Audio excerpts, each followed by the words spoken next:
నేను రీసెంట్గా చదివిన ఒక బుక్ గురించి మాట్లాడాలి అనుకున్నాను. దా బుక్ పేరు కడపటి యుద్ధం. దాన్ని రాసిన వారు బండి నారాయణ స్వామి గారు. ఆయన్ని వన్ ఆఫ్ అదర్ నావెల్స్ ఏంటి అంటే సప్తభూమి అనేసి, అది దానికి కేంద్ర సాహిత్య అకాడమీ అవార్డు కూడా వచ్చింది. కడపటి యుద్ధం డీల్స్ విత్ విజయనగర సామ్రాజ్యంలో 1550 నుంచి 1565 వరకు జరిగే ఒక కథ. 1565 అంటే మేబీ కొంచెం హిస్టరీ తెలిసిన వాళ్ళకు తెలుసు, ఆ battle of Talikota. History is always told through certain only elite, like kings, ఆ కవులు, ఆ కోర్టులో ఉంటున్న certain political players.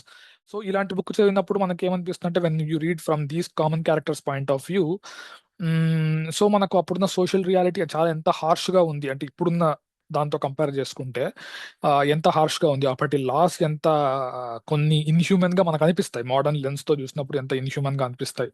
At the same time Hampi వైభవాన్ని కూడా చెప్తుంది. Like how the festivals were celebrated చాలా గ్రాండ్ గా, కొన్ని జాతరలు కావచ్చు, యునో టెంపుల్స్ లో జరిగే సటన్ ఈవెంట్స్ కావచ్చు.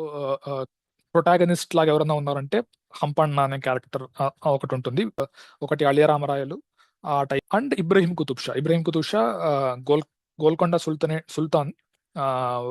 బట్ దానికన్నా ముందు ఒక 7 years పాటు హంపీలో ఉండుంటాడు. ఆ, రెహమాన్ అండ్ హంపన్న క్యారెక్టర్స్ మధ్య కూడా ఈ హిందూయిజం అండ్ ఇస్లాం మధ్య ఉన్న డిఫరెన్సెస్ గురించి కావచ్చు, వాటి గురించి వీళ్ళిద్దరు మాట్లాడతారు. అట్ ద సేమ్ టైం వీళ్ళిద్దరు అండ్ ఇబ్రహీం కుతుబ్ షా అండ్ భాగీరథ్ కూడా వీటి గురించే మాట్లాడతారు అనమాట. So it's an under current thing అనమాట. ఎందుకంటే ఎండ్ లో ఎప్పుడైతే వీళ్ళ విగ్రహాన్ని ధ్వంసం చేయడం అవన్నీ జరిగినప్పుడు ఇంట్రెస్టింగ్ ఏమనిపించింది అంటే, ఈ బుక్ లో మనం యూజువల్ గా అట్లీస్ట్ ఇప్పుడున్న పొలిటికల్ సిచ్యువేషన్ లో usually brand literature, brand movies, right, ఇది లెఫ్ట్ వింగ్, ఇది రైట్ వింగ్, ఇది ఇది ఇది ప్రాపగాండా, ఇలా అంటారు కదా. బట్ ఈ బుక్ లో ఏంటంటే, like it criticises the cast system in Hinduism. It also highlights వైష్ణవ మతం ఎలా ఎగాలిటేరియన్ గా ఉండడానికి ట్రై చేసింది అని అని చెప్తుంది. It doesn't shy from pointing out, like when sultanates attack చేసినప్పుడు అది రిలీజన్ పేరుతోనే అటాక్ చేశారు.